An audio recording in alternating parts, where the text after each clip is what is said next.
The pain of violence.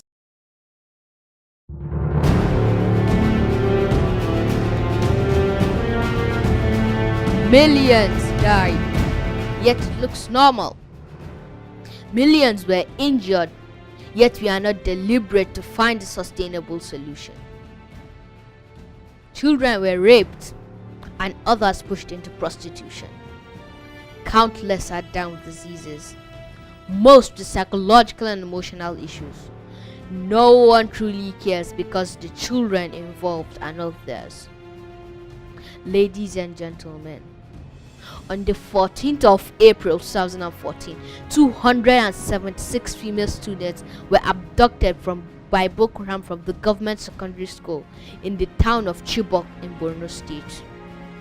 110 girls were abducted by the same Boko Haram from their school in Dapchi town on the 19th of February, just 2018, just recently.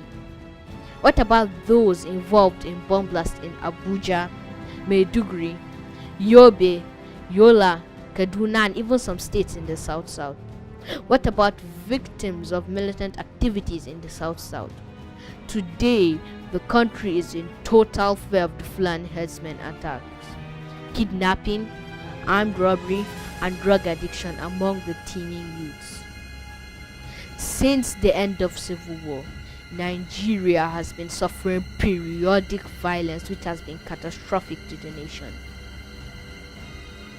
Militant activities in the Niger Delta area have made oil and gas pipelines to blow up, which has cost the country billions of dollars worth damaged infrastructure and oil revenues.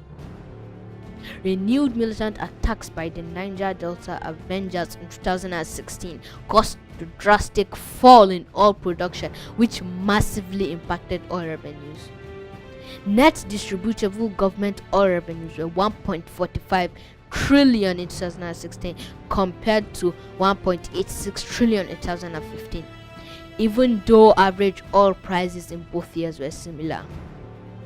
Another headache for the country is the Boko Haram insurgency, which affected the economy of northeastern Nigeria, particularly Borno, Adamawa, and Yobe State, which has been even more staggering.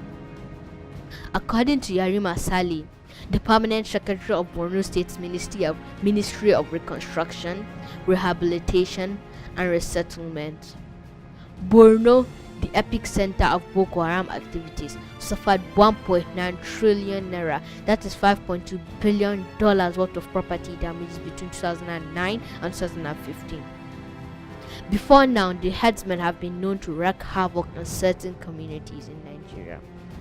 But now, the rate at which they commit these crimes has increased exponentially. According to statistics provided by the Institute for Economics and Peace, 1,229 people were killed in 2016, up from 63 people in 2013. And Benue State seems to be the hardest hit in recent times. Violence affects children in all ways.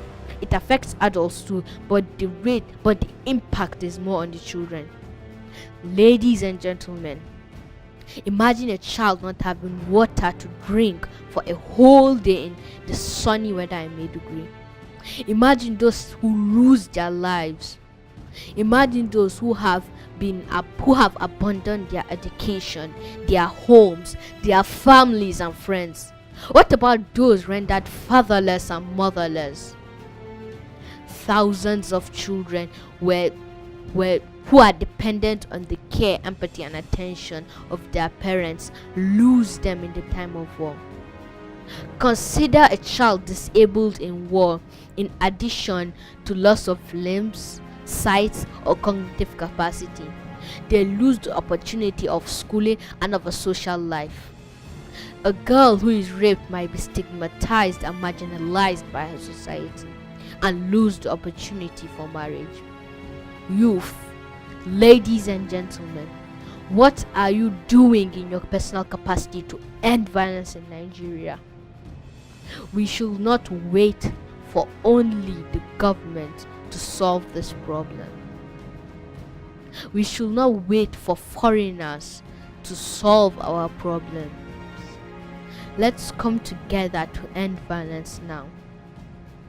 Let's embrace peace. Government should provide appropriate and quality education opportunities for all. As an individual or group, you should visit IDP camps with clothes, foods, drugs, and toys. Private organizations support the government in providing scholarships for children so that they can go back to school. Don't wait until it gets to your doorstep. It might be too late for you to act. Youth, elders, leaders, and all people, play your part now. Show love, care, attention, and empathy to children. Thank you very much. Toastmasters International, where leaders are made.